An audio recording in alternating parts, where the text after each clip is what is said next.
Ako si Kamaestro. Ibabahagi ko sa inyo ang isang kwento. Hango sa totoong buhay, simulan na natin. Tama na, Romer.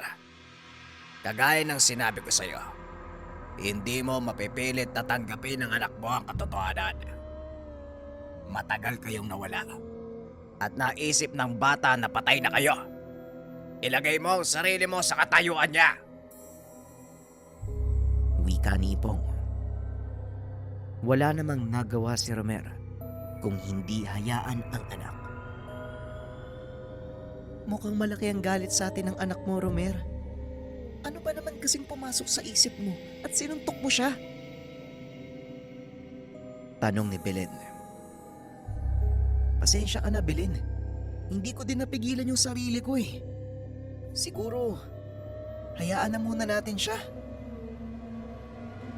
Tugon ni Romer.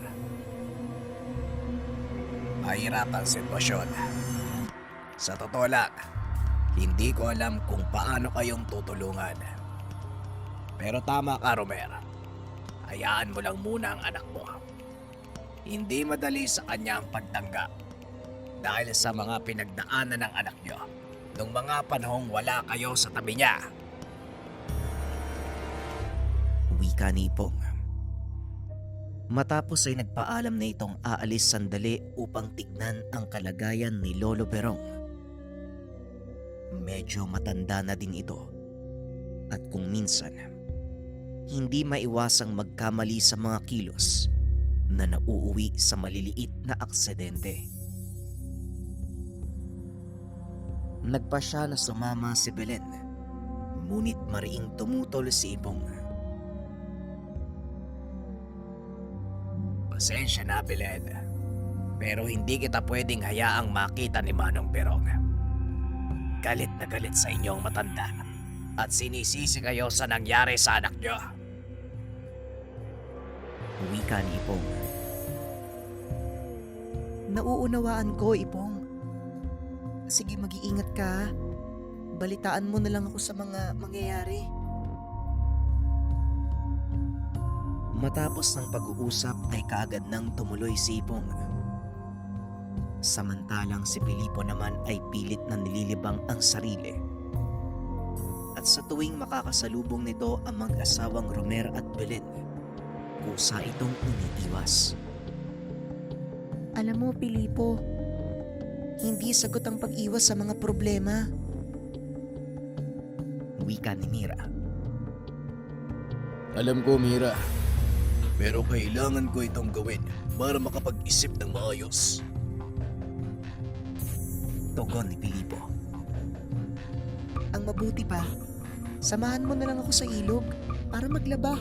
Maligo ka na din, amoy kalabaw ka na eh. Wika ni Mira. Inamoy ng binata ang sarili. Naisip nga nitong hindi pa siya nakakaligo simula nang dumating sila sa baryo.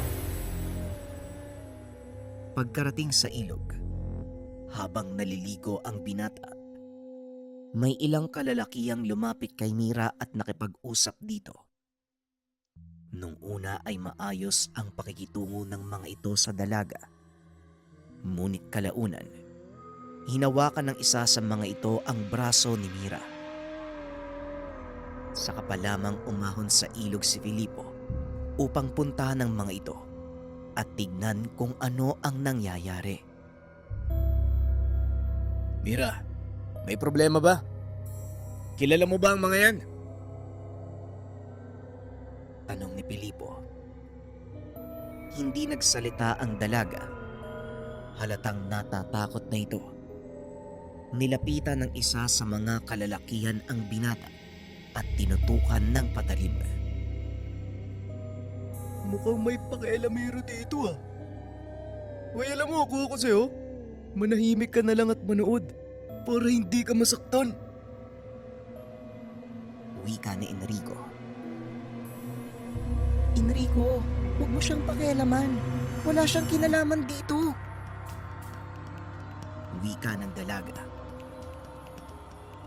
Enrico pala ang pangalan mo. Alam mo, kung patalim lang ang ipangtatakot mo sa akin, sana nagdala ka ng mas malaki. Kagaya nun, no? Baka sakaling matakot pa ako. Muling wika ni Filipo. Sabay turo ng dala niyang itak. Nakasandal ito doon sa bato. Dali-dali naman itong kinuha ng isa sa mga kasama ni Enrico at inabot sa kanya. Maganda ang itak na to ah. Alam mo, Gustong gusto ko nang magkaroon ng ganitong klase. Yung tipong isang tagpas lang, tanggal kagad ang ulo mo. wika ni Enrico. Sabay unday ng taga sa leeg ng binata. Napapikit naman si Mira sa pag-aakalang tuluyan ng mapapahamak ang binata.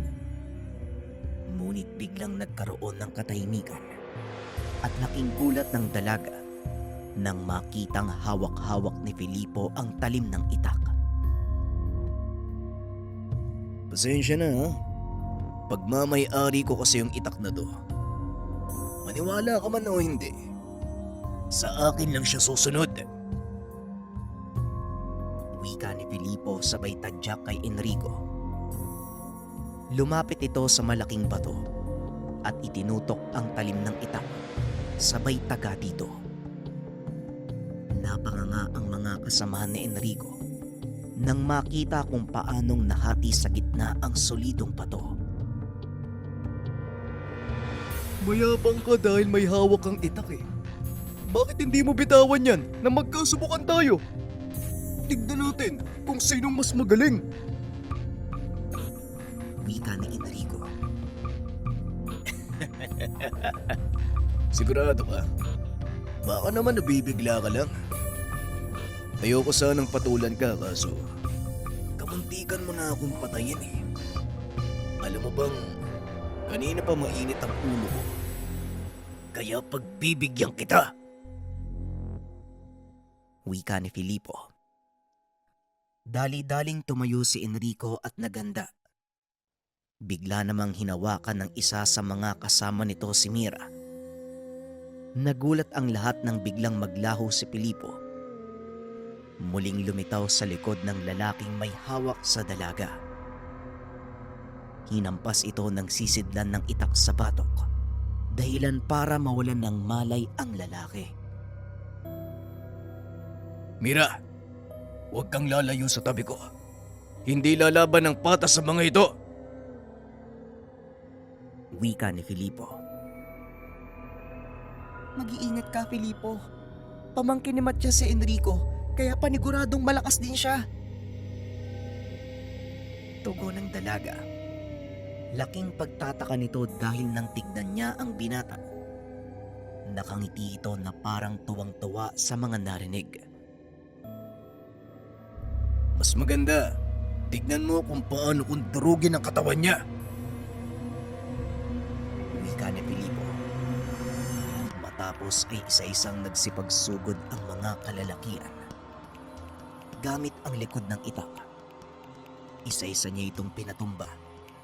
Hanggang sa naiwan na lang ay si Enrico. Naglakad ang binata papunta sa kinakatayuan nito at muli itong tinanong. Sigurado ka ba sa gusto mong mangyari? Kasi ko, kanina pa kita binibigyan ng pagpipilian. Wika ni Filipo. Kagad naman siyang sinuntok ni Enrico. Tinamaan ang binata sa pisngi. Ngunit hindi man lang ito natinag. Itinutok ng binata ang kanyang daliri sa noo ng kalaban sabay pitik. Napatras ng ilang hakbang si Enrico habang sinasapo ang noo. Nagdudugo ang kanyang ilong. Hindi makapaniwala si Enrico sa mga nangyayari dahil sa kakaibang lakas ni Filipo. Malalaman to ng chewing ko. Umanda ka sa susunod natin pagkikita. Wika ni Enrico. Mabilis itong tumakbo palayo sa lugar. Kagad namang inaya ni Filipo ang dalaga para bumalik sa baryo. Pagkarating doon, kinausap ng binata si Ipong. Saktong nakabalik na ito galing sa pagbisita kay Lolo Berong. Pamangkin ni Matias. Ang ibig sabihin, dito lang din naninirahan malapit sa baryo natin ang pinuno ng mga kalaban. Wika ni Ipong. Sa palagay ko, tama ka eh. Kailangan nating malaman ang kinaroroonan nila. Sakop na ng kabilang bayan ng susunod na baryo. At kung kilala si Matias sa lugar, hindi na mahirap hanapin ang kanyang kinaroroonan. Wika ni Badong. Matapos ang pag-uusap ay lumabas ng kubo ang binata. Lingid sa kaalaman ng mga ito na may binabalak gawin si Filipo. Hapon na nang mapansin ng lahat na nawawala ang binata. Kaya dali-daling lumabas si Ipong upang hanapin ito. Sa daan palabas ng komunidad, nakasalubong nito si Romer. Oh, saan ang punta mo, Ipong? Mukhang nagmamadali ka yata. Tanong ni Romer.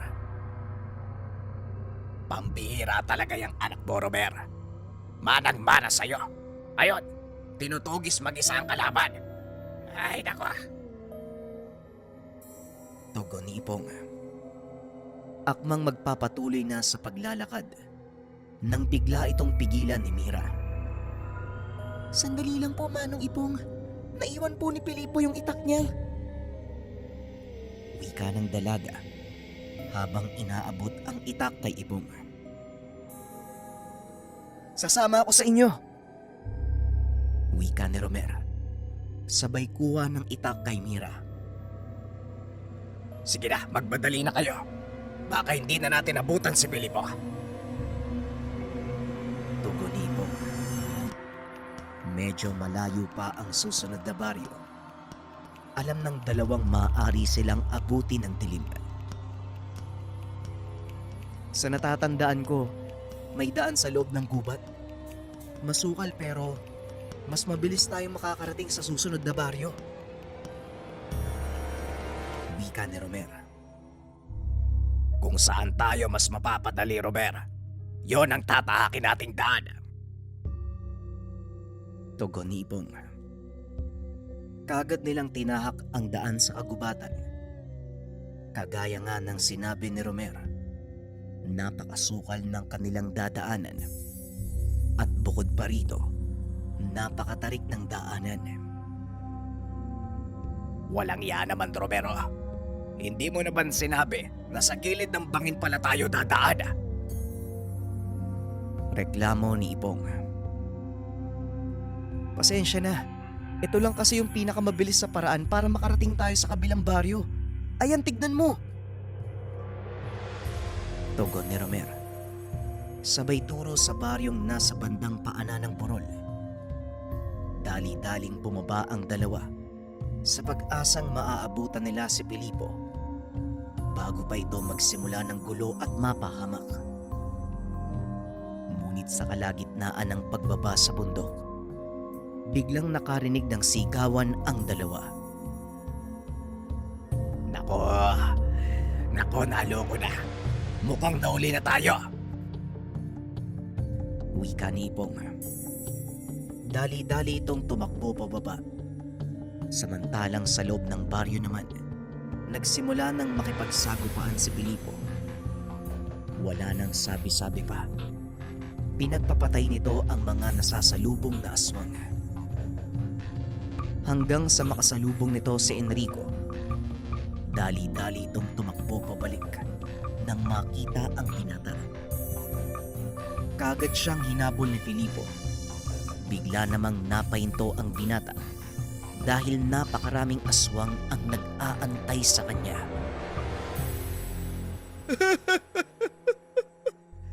Talagang ang lakas ang loob mong sumugod dito sa baryo ng chewing ko? Nag-iisip ka ba? Tanong ni Enrico. Tignan mo ang pinanggalingan ko. Para ikaw na mismo ang sumagot sa tanong mo. Tugon ni Filipo. Nanlaki ang mga mata ni Enrico nang makita ang mga kasamahang nakahandusay sa lupa. Sinenyasan nito ang mga natitirang kasama na sugurin si Filipo, ngunit nagdadalawang isip ang mga ito. Pasensya na, Enrico, pero hindi kami magbubuwis ng buhay para kalabanin ang isang manggagamot na mula sa henerasyon ni Goyang. Wika ng isa sa mga aswang. Isa-isa itong nagsipulasan. Alam nitong wala siyang laban kay Filipo, kaya naman pinili niyang tumakas. Ngunit hindi pa man nakakalayo, nakasalubong niya ang isang lalaki. Saan ka pupunta, pamangkin? Bakit ka nagmamadaling umalis? Wika ng lalaki habang nakatitig kay Filipo. Siya po yung sinasabi kong lalaki na kalaban namin sa ilog. Tugon ni Enrico, sabay turo kay Filipo. Ah, ganun ba? Ikaw pala ang nagdala sa kanya dito. Bakit ka tatakas? Alam mo ang batas ng lahi natin, Enrico. Ikaw ang gumawa ng problema. Ikaw din ang tatapos nito. Muling wika ni Matias. Pero Tio, masyado po siyang malakas para sa akin. Hindi ko po siya kayang labanan. Muling tugon ng binata habang nagmamakaawa sa chewing. Napagtanto ni Filipo na ang kakarating lang na lalaki walang iba kung hindi ang matagal na nilang hinahanap na si Matias. Kung ganun, ikaw pala si Matias. Alam mo bang, matagal na kitang hinahanap. Wika ni Filipo. Papaalis na ng mga sandaling iyon si Matias. Ngunit napahinto ito at lumingon sa kinaroroonan ng binata.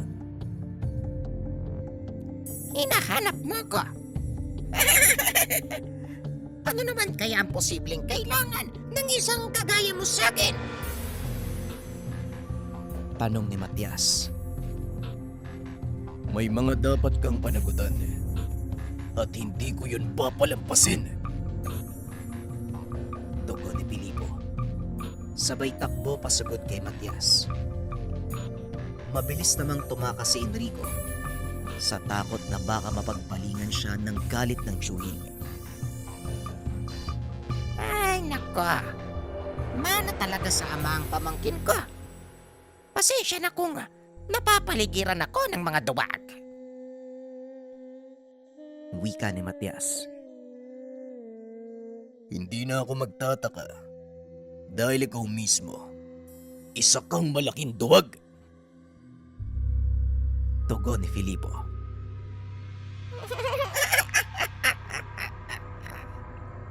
Hindi karawagan ng pagtatago. Naghahanda ako sa mas malaking palabas. Kaya sasabihin ko sa'yo, kalahi ni Guyang, hindi itong tamang oras ng ating pag-aarap. Wika ni Matias. Laking pagtataka ni Filipo sa sinabi nito. Narinig din ito ng binata sa mga naunang nakasagupa. Alam mo, kanino ko pa naririnig yung salitang yan eh. Sino ba si Goyang? At bakit lagi niyong sinasabi na kalahi ko siya? Tanong ni Filipo. Ito mismo ang sinasabi ko. Hindi ka ba handa? Siguro kailangan mo munang kilalanin ang sarili mo bago ka humarap sa akin. Doon pa lang kita titimbangin kung karapat dapat kang katunggali. Sige na, kailangan ko nang umalis. Hanggang sa susunod nating pagkikita. At siya nga pala, kung gusto mong habulin ang pamangkin ko, ikaw ang bahala. Tugon ni Matias. Kagad itong naglaho sa dilim. Walang iya ka. Bumalik ka dito! Harapin mo ko, duwag! Wika ni Filipo. Sa kabilang dako naman, kakapasok pa lang nila Ipong at Romer sa baryo. Hindi makapaniwala ang mga ito sa nagawang pinsala ng binata. Halos matakpan ng daan ng mga walang buhay na aswang. Tingnan mo kung gaano kahalimaw ang anak mo sa pakikipaglaban. Ikaw ba, Romer? Nagawa mo na din ba to dati? Tanong ni Ipong. Hindi, Ipong. Hindi ko nga nalampasan ng 10 aswang eh. Isang baryo pa kaya? Tugon ni Romero. Nagpatuloy sa paglalakad ang dalawa hanggang sa natunto nila si Filipo na nooy patuloy na tinutugis si Enrico. Filipa, anong nangyari dito? At bakit ka lumakad mag-isa? Tanong ni Ipong. Gusto kong ako mismo magparusa kay Matias. Pero tinakasan lang ako ng walang yan. Napakaduwag! Tugon ng binata. Akmang iaabot na sana ni Romer ang itak sa binata. Ngunit inawat ito ni Ipong. Marami pang pagkakataon. Sa ngayon, makontento ka na pinabagsak mo ang halos kalahati ng kanilang puwersa. Wika ni Ipong. Kagad inaya ang binatang umuwi. May katanungan ako, Manong. Sino si Guyang? At bakit paulit-ulit silang binabanggit ng mga aswang? Tanong ni Filipo. Ngunit pinili ni Ipong na manahimik. Ang mabuti pa, bumalik na muna tayo kina Badong. Hindi ito ang lugar para pag-usapan ng tungkol sa bagay na yan. Tugon ni Ipong. Tama si Ipong. Nasa pugad tayo ng mga kalaban at Biglang nahinto sa pagsasalita si Romer dahil sinagot kagad ito ni Filipo. Hindi ko hinihingi ang opinyon mo. Halika na, Manong. Umalis na tayo dito.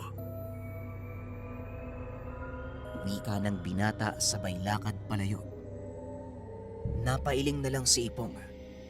Hinawakan sa balikat si Romer. Pagpasensyahan mo na muna. Lilipas din ang galit yan. Wika ni Ipong. Napangiti na lang si Romer. Kahit napakasakit para sa kanya ang sinabi ng anak.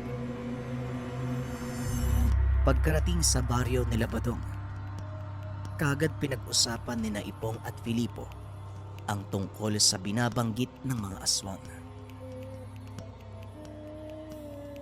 Alam mo, sa totoo lang, Filipo, wala ako masyadong alam sa sinasabi mong Guyang. At hindi ko din alam kung sino ang nakakaalam ng mga bagay tungkol sa taong yon. Wika ni Ipong. Nakakapagtaka lang kasi Manong eh. Bakit parang kinakatakutan ng mga aswang ang taong yon? Tugon ng binata. Nahinto ang pag-uusap nila nang biglang pumasok sa kwarto si Romer. Pasensya na sa istorbo. Gusto ko lang ibalik yung itak mo. Nga pala, narinig ko yung usapan nyo eh. Nabanggit mo yung pangalang Guyang? Wika ni Romer. Bagaman hindi nagsasalita, Alam nito na interesado si Filipo sa sasabihin. Tumingin si Ipong sa binata. Tumangulang ito bilang pagbibigay ng permiso na hayaang magsalita si Romer. O sige, halika. Halika dito, Romer. Maupo ka. Paliwanag mo ang lahat ng nalalaman mo tungkol kay Guyang. Tugon ni Ipong. binunot ni Romer ang itak mula sa sisidlan at inilapag doon sa mesa. Itinikit nito ang daliri sa ulo ng talim para bahagyang masugatan at ipinatak sa mismong hawakan ng itak. Laking gulat ni Pilipo nang biglang magliwanag ang talim nito at dahan-dahang nasunog ang mesang pinaglapagan. Damputin mo ang itak, Pilipo. Ikaw ang karapat dapat na magmana ng gamit na yan. Wika ni Romero. Nagbabaga ang talim ng itak. At nang hawakan ito ng binata, biglang nagbago ang kulay. Mula sa kulay pula, naging kulay asul ang mismong talim nito. Anong nangyayari sa itak? Bakit parang sobrang gaan ito? Tanong ng binata habang pinagmamasdan ang talim ng itak. Biglang nabulag ang binata ng napakatinding liwanag at sa pagkakataong iyon, maraming pangitain ang pumasok sa kanyang isipan. Isa dito ay ang tungkol sa isang makapangyarihang babae.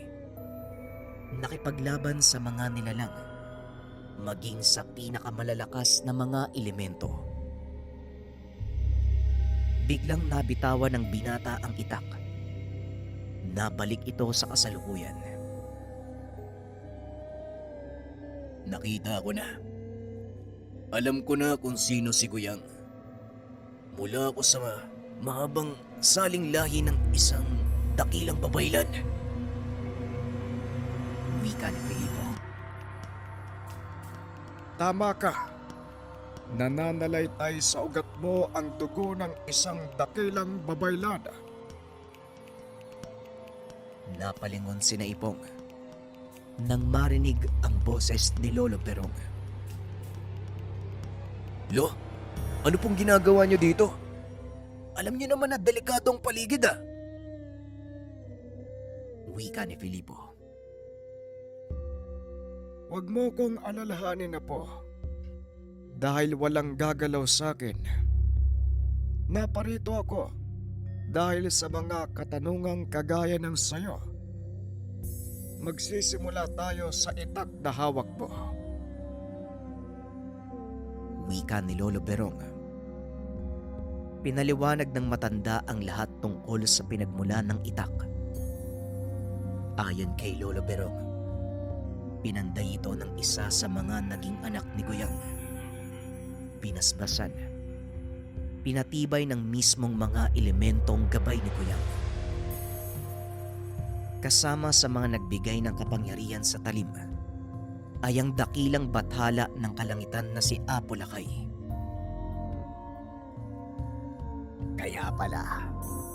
Kaya pala walang makakasira sa talim ng itak na yan ah. Wika ni Ipong. Tanging ang bathalang lumikha ng talimang siyang makakasira nito. At maswerte ka, Filipo, dahil nasa panig natin siya. Tugon ng matanda. Ipinagpatuloy niya ang pagsasalaysay. Sa pagkakataong iyon, inisa-isa ng matanda ang mga saling lahing pinag-ugatan ng kanilang pamilya.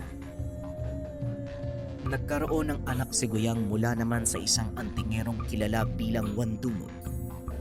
At mula sa mga anak nito, isinilang naman ang angkan ni Lolo Berong. At mula kay Lolo Berong, pinanganak si Romer. At ngayon, si Pilipo. Sa makatuwid, si Pilipo ang huling henerasyon ni Guyang. Tanong ni Ipong. Maaari nating sabihing oo, maaari ding hindi. Nagkalat sa malalayong lugar ang mga kaanak ni Guyang at ilan sa kanila ay nabubuhay pa rin sa kasalukuyan. Balang araw, makikilala mo sila, Filipo. Pero sa ngayon, manatili ka sa katotohanang isa kang direktang tagapagmana ng kapangyarihan ng dakilang babaylad wika ni Lolo Berong. Matapos ang kanilang usapan, hinarap naman ng matanda ang mag-asawang Romer at Belen. Magpahinga ka na muna, Filipo. Hayaan mong makipag-usap ang lolo berong mo sa mga magulang mo. Mira, patulugin mo na nga yung kasintahan mo. Wika ni Ipong. Bigla namang napahiya ang dalaga. Kaya kagad nitong hinatak si Filipo papunta sa kubong tinutuluyan. Nakakahiya yung sinabi ng kaibigan mo, ha? Baka isipin ng mga tao dito, totoong magkasintahan tayo. Wika ni Mira. Kung hindi totoo, bakit mo naman ako binitbit papasok sa kubo? Wika ni Filipo. Hindi nakapagsalita ang dalaga dahil maging siya, hindi rin alam ang dahilan kung bakit sinunod ang utos ni Ipong. Marunong bang mag-hipnotismo yung taong yun? Bakit kaya niya ako napasunod? Wika ng dalaga. Napangiti na lang si Filipo. At sa ikalawang pagkakataon, muling nasilayan ni Mira ang maamong mukha nito. Ano ka ba? Walang ganun si Manong Filipo. Talagang masunuring ka lang. Sige na, magpapahinga na ako. Kita na lang tayo bukas, ha? Tugon ni Filipo. Lingid sa kaalaman ng dalawa na unti-unti nang hinahabi ng panahon ang kanilang mga tadhana. Samantalang sa kabilang kubo, patuloy na nag-uusap sina Lolo Berong at ang mag-asawang Romer at Belen. Romer, alam ko isa kang resonableng tao. Pero hindi ko makita ang totoong dahilan kung bakit pinili mong mamuhay ng malayo sa anak mo. Ikaw din, Belen. Sabihin niyo sa akin ang maintindihan ko. Ano ang totoo niyong intensyong mag-asawa at bakit niyo iniwan si Filipo? Tanong ng matanda. Alam ko po na hindi magiging maganda ang kinalabasan ng desisyon namin, Tay. Pero gusto ko sanang maunawaan mo na ginawa namin ang bagay na yon para sa ikabubuti ni Filipo. Nasa panganib ang buhay namin nung mga sandaling isinilang siya. Alam mo yun. Tugon ni Romero. Kaunting pagbabalik tanaw. 20 taon na ang nakakalipas. Kakasilang pa lang ni Belen sa sanggol na si Filipo nang magkaroon ng inkwentro si Romero sa isang angkan ng mga aswang. Hindi din ito inakalang lalaki ng ganon ang problema hanggang sa tuluyan ng manganib ang buhay nilang mag-asawa. Halos gabi-gabi, sumasalakay ang mga kalaban sa kanilang tahanan. Kaya isang araw, napagpasya nilang iwanan ang sanggol sa tahanan ni Lolo Berong. Hindi totoong ama ni Romerang matanda. Kagaya ni Filipo, ito din ang nag-aruga at nagturo ng lahat ng nalalaman ni Romer sa lihim na karunungan. Nang masigurado ang kaligtasan ng anak, pinili ng dalawang harapin ng mga kalaban upang tuluyan ng wakasan ang kaguluhan. Ngunit kahit may taglay na lakas at kakaibang kakayahan ang dalawa, hindi pa din ito naging sapat upang matalo ang kalaban. Sa kasamaang palad, hindi sila nanalo sa mga ito, kaya pinili nilang tumakas. Gamit ang kakaibang kakayahan ni Belen na makatawid sa kabilang dimensyon, napadpad ang mga ito sa tahanan ng lahi ni Badong na siya namang nag-aruga sa kanila at nagpanumbalik ng kanilang lakas. Bilang kapalit, inalagaan nila ito, pinagtanggol sa pananalakay ng mga masasamang elemento Kung hindi nyo na itatanong, ang lahi ni Badong ay ang pinakamalapit sa mga tao. Halos katulad natin sila sa lahat ng bagay, lalo na sa anyo at kilos. Ang tanging pinagkaiba lang nila, meron silang kakayahang maglamas-masok sa mundo ng mga tao. At hindi kagaya ng ibang lahi ng engkanto, may hina ang mga ito. Kadalasang sinasakop ng malalakas na engkanto upang gawing alipin. Ito ang naging dahilan kung bakit sila ang pinupunterya ni Matias upang bihagin, gamitin upang muling palaganapin ang kanilang lahi. Balik tayo sa kasalukuyan. Matapos ang pagbabalik tanaw, pinili ni Belen na sabihin ang katotohanan tungkol sa kanyang pagkatao na matagal niya nang itinago. Romer, pasensya na. Pero mukhang kailangan malaman ng lahat ng katotohanan tungkol sa atin. Para na din sa ikakapanatag ng mga isipan at para masagot ng tuluyan ng tanong kung bakit sobrang lakas ng anak natin. Wika ni Belen. Kung yan ang sa tingin mong nararapat, Belen, sige, hindi kita pipigilan. Tugon ni Romer. Mula po ako sa angkan ng udtuhanon. Ito ang dahilan kung bakit may kakayahan ako maglabas-masok sa mundo ng mga engkanto. At ito din ang dahilan ng pagkakaroon ng kakaibang lakas ng anak natin. Kalahating engkanto at kalahating babaylan si Pilipo. Wika ni Belen. Alam ko, Belen, matagal na. Simula pa lang na ipakilala ka sa akin ni Romer.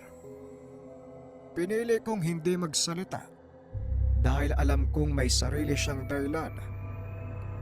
Ngunit ang pinakatanong ko dito, kailan niyo balak sabihin ang lahat kay Pilipo? Tugon ni Lolo Berong. Biglang napaisip ang dalawa dahil sa takbo ng mga pangyayari. Alam nilang mahihirapan ang binatang unawain ang bawat sasabihin nila. Hindi ko alam, Tatay Berong eh. Siguro, hayaan ko na lang ang panahon ng gumawa ng paraan. Wika ni Romer. Matapos ang pag-uusap na yun, sinadya ng matanda si Badong upang alamin ang kanilang kalagayan sa baryo. Ayos naman po kami dito, Tatang Berong. Salamat sa presensya ni Ipong at Pilipo. Wala nang sumasalakay upang biyagin ang aming mga kababaihan. Wika ni Badong. Mabuti naman kung ganon. Pero mag-iingat pa din kayo.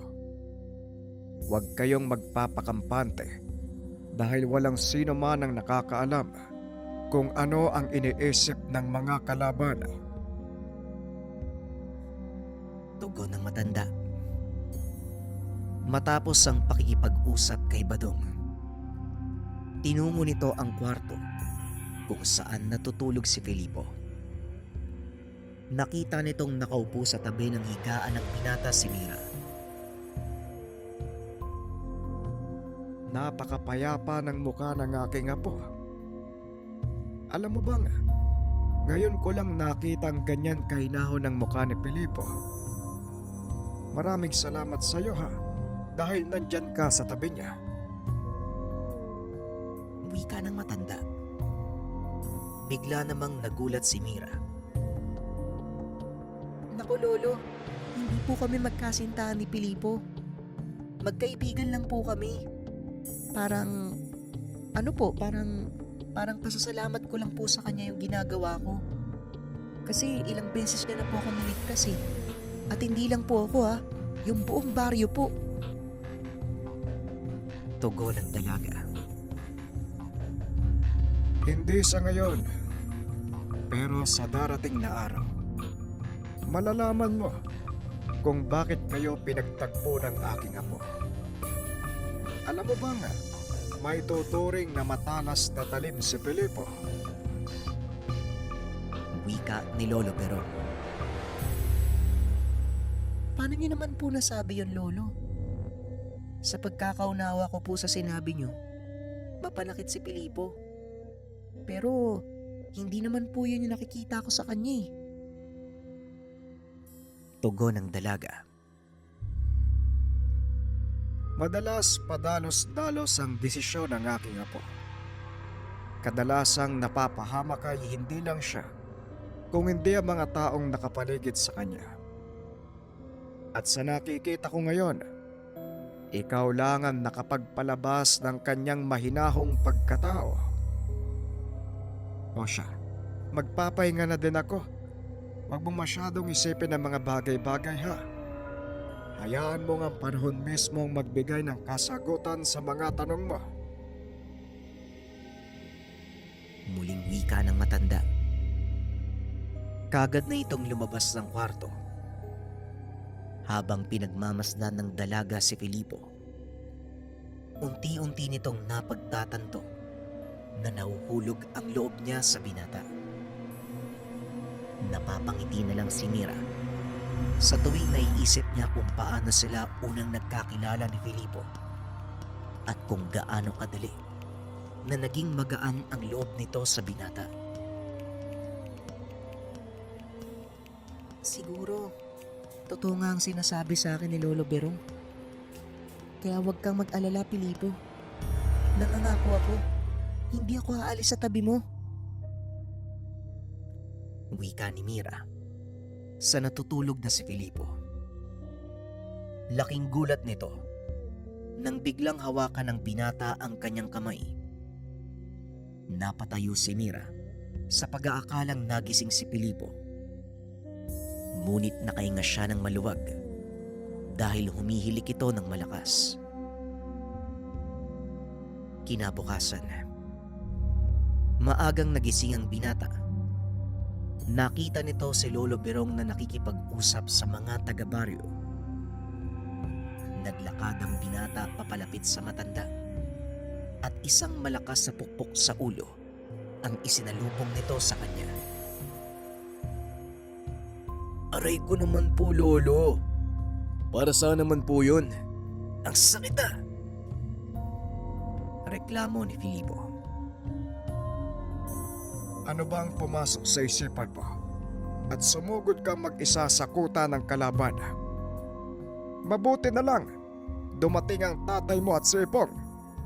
Kung hindi, malamang sa malamang, pinaglalamayan ka na ng dalagang yon. Tugon ng matanda. Sabay turo kay Mira na nooy nag-iipon ng mga sinibak na kahoy. Nakatitig ito sa kanya at napangiti. Hindi namamalayan ng binatang nakangiti na din siya. At dahil dito, naging tampulan na naman ng pangaasar si Filipo. Hoy! Anong hiningiti-ngiti mo dyan? Hindi pa tayo tapos mag-usap. Alas sige, tumakbo ka ng 10 ulit paikot-ikot sa baryo nang magtanda ka sa mga ginawa mong kapalpakan. Wika ni Lolo Berong. Kagad namang tumakbo ang binata dahil hahabulin ito ng tungkod ni Lolo Berong. Ilang sandali pa ang lumipas. Dumating si Badong at ang ilan pang mga kasamahan galing sa pangaso at may dalang baboy ramo. Hali kayo, pagsaluan natin tong nahuli namin. Tamang-tama, kaarawan ngayon ng aking anak na si Mira. Wika ni Badong. Narinig naman ito ni Filipo, kaya kagad niyang nilapitan ang dalaga. Ngunit sa halip na batiin, inasar niya pa ito. Hoy, kaarawan mo pala ngayon? Tumanda ka na naman ng 1 taon, Mira. Ala, ang dami mo ng puting buhok, oh. Wika ni Filipo. Biglang huminto si Mira sa ginagawa at hinarap ang binata. para sabihin ko sa'yo, hindi tinutubuan ng puting buhok ang mga udtuhanon. At kung nandito ka para asarin ako, magtigil ka, Filipo. Tugon ng dalaga. Ngunit sa halip na huminto, lalo pang inasar ni Filipo ang dalaga sa pamamagitan ng pagtusok ng tagiliran nito. Habang nakikipaghabulan ng binata, tahimik namang nakamasid si Belen at Romera. Hindi na malaya ng dalawang nasa likod na pala si Ipong. Tignan niyo si Filipo. Sasabihin ko sa inyong dalawa, ngayon ko lang uli nakitang masaya ang batang yan. Simula nung magkaisip siya, hindi ko nakitang ngumiti ang anak niyo. Wika ni Ipong. Ganon nga siguro kalaki ang sugat na dulot namin sa kanya. Sana lang, mapatawad kami ng anak namin.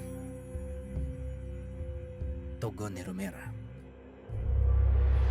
Hindi makitid ang isipan ni Filipo. Sa totoo lang ang dahilan kung bakit naging malapit sa akin ang batang yan.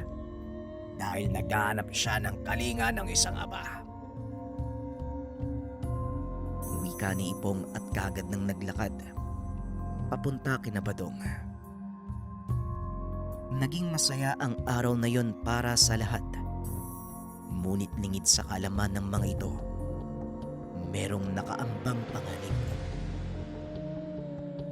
Kinagabihan, habang nagsasaya ang lahat, biglang nakarinig ng malakas na sigaw si Filipo. Dali-dali itong tumayo at laking gulat ng binata dahil isa sa mga udtuhanon ang nakitang nakahandusay sa lupa. Nakiramdam ito sa paligid at ilang sandali pa, isang pamilyar na figura ng lalaki ang lumabas mula sa dilim. Kung inakala mong nakalimutan ko na ang ginawa mo sa akin, nagkakamali ka. Ngayon, pagbabayaran mo at ng baryong ito ang pagpapaya mo sa akin sa harapan ni Tio Matias. Wika ni Enrico. Napasapo na lang ng noo si Filipo. Ay, naku naman talaga, oo. Wala ka ba talagang kadala-dala? Bakit ba hindi ka makatulog? Alam mo namang wala kang laban eh. Pinupursige mo pa rin ang sarili mo na labanan ako. Tugon ni Filipo. Laking gulat nito nang maglabasan ang maraming nilalang mula sa dilim. Eh bakit parang nagulat ka? Pasensya na pero sa pagkakataong ito, hindi na ako nag-iisa. Wika ni Enrico. Sabay senya sa mga kasamang sumugod. Kaagad namang bumunot ng itak si Filipo at sinalubong ang mga kalaban. Sakto namang napadaan ang kapatid ni Mira. Kaagad itong tumakbo papunta kina Badong upang ibalita ang nangyari. Dali-daling nagsitayo ang mga ito upang puntahan ang binata. Ngunit pagkarating nila sa lugar, si Enrico at Filipo na lang ang nakatayo. Ilang minuto pa lang ang nakalipas, nagawang ubusin ng binata ang mga kasama ni Enrico. Filipo, anong nangyayari dito? Tanong ni Ipong. Walang makikialam. Akin ang isang to. Tugon ni Filipo. Wala ni isa sa mga kasama ng binata ang kumilos. Sa halip, nagsipag-upo ang mga ito upang manood sa mangyayaring laban. Malakas ang loob mo dahil may hawak ang sandata. Bakit hindi mo bitawan yung itak mo? Maglaban tayo ng patas.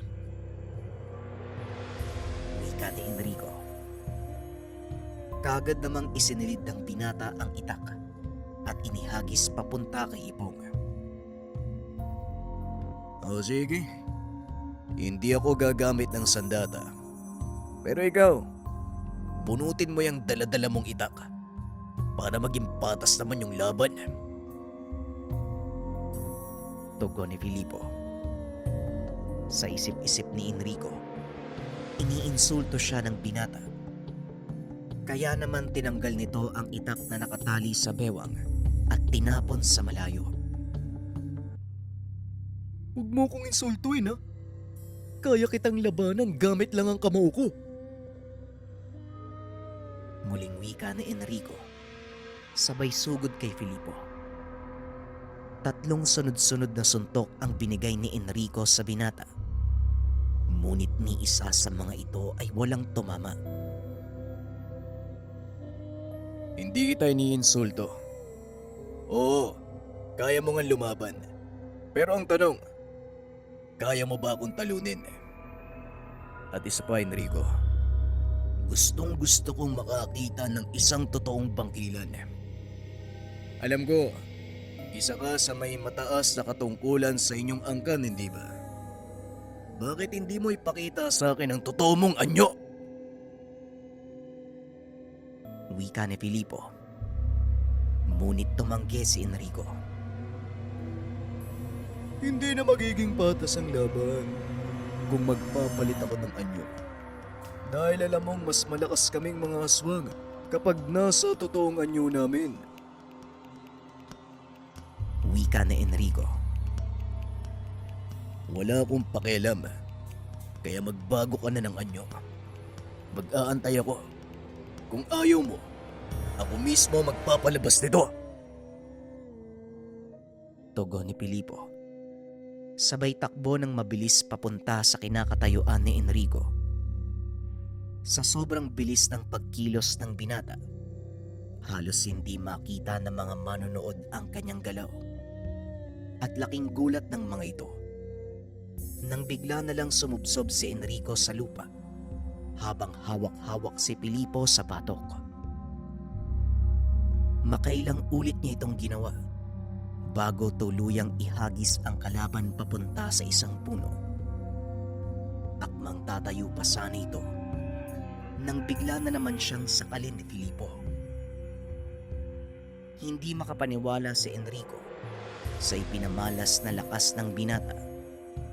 Halos hindi na ito makakilos sa sobrang pagkagulat. Ngayon sa tingin mo, patas pa din ba ang laban? Kung hindi ka magbabago ng anyo, sinasayang mo lang ang oras ko. Umalis ka na.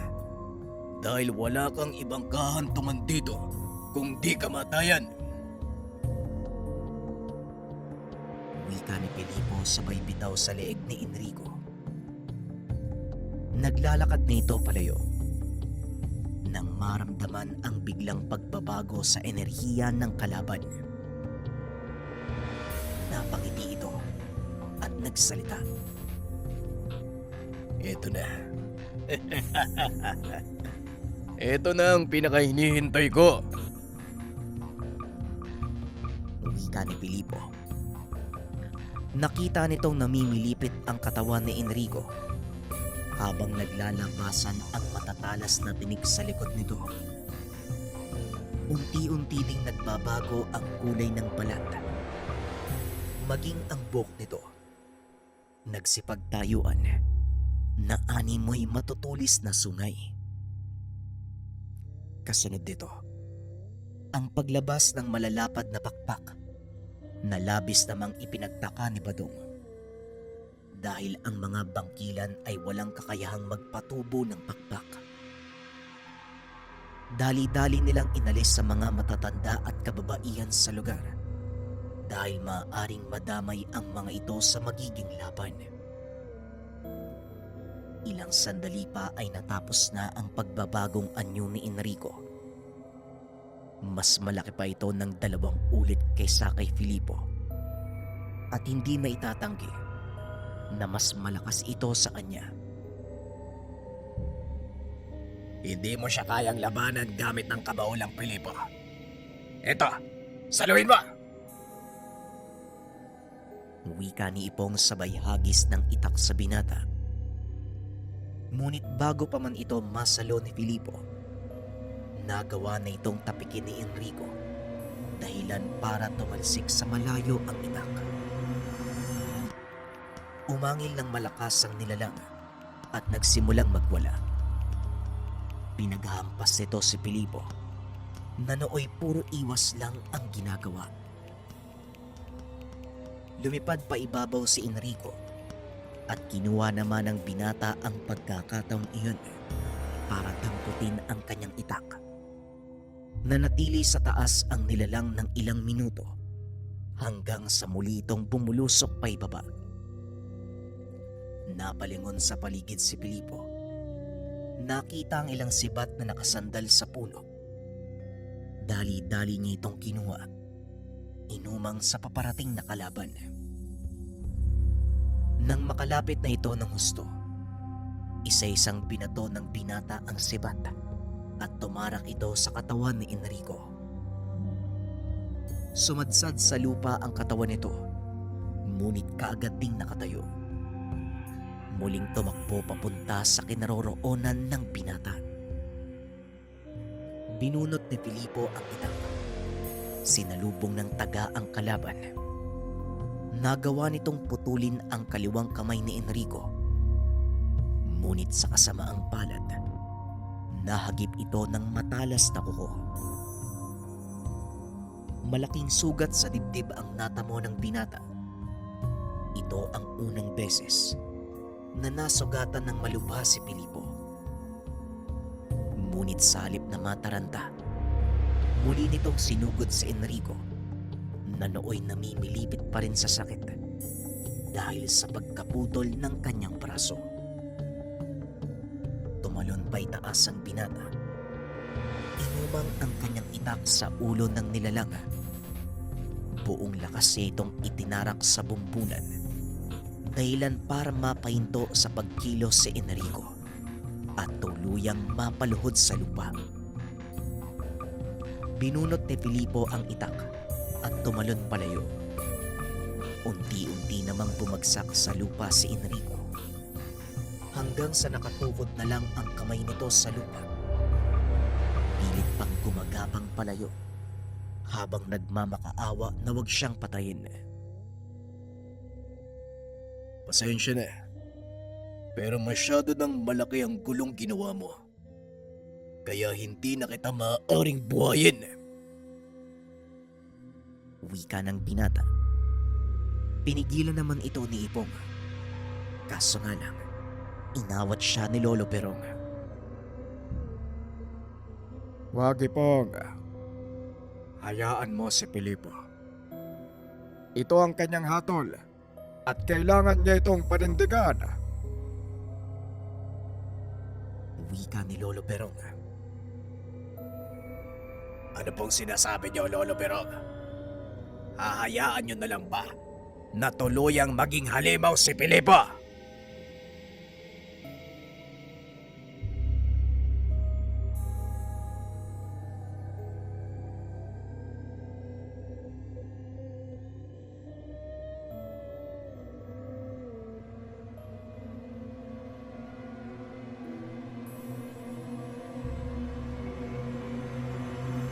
Magandang araw mga kabayan, may nag-comment sa akin. Nabasa ko sabi, JD, patingin naman ng bracelet collections mo. So, yung collection ko kasi nasa kwarto. So, ito yung kwarto ko, room tour. Yung kwarto ko, kama lang yan. Lahat ng gamit ko nasa taas, sa walk-in closet. Pero nandito yung bracelet collection ko, ipapakita ko sa inyo. Ito yung collections ko mga kabayan. As much as possible, naka-organize yan. Umaga, syempre, nagdo-notes ako, prayer. Then, sa gabi, notes uli, then prayer. Tapos, inaayos ko talaga siya ng ganyan para, una, maalagaan yung mga gamit. Pangalawa, para maganda siyang tignan.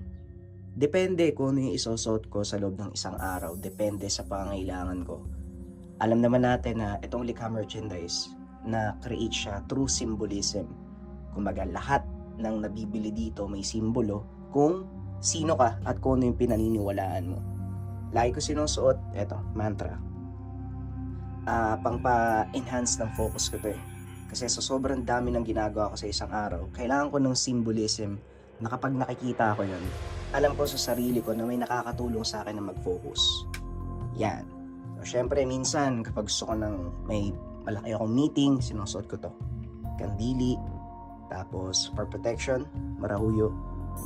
Eto minsan, sinusuot ko to pag alam ko may naiinggit sa akin. At kapag di okay yung kalusugan natin, alam naman natin yan na doon tayo sa gunita. So yun, yan yung itsura ng aking collection. Salamat sa nagtanong.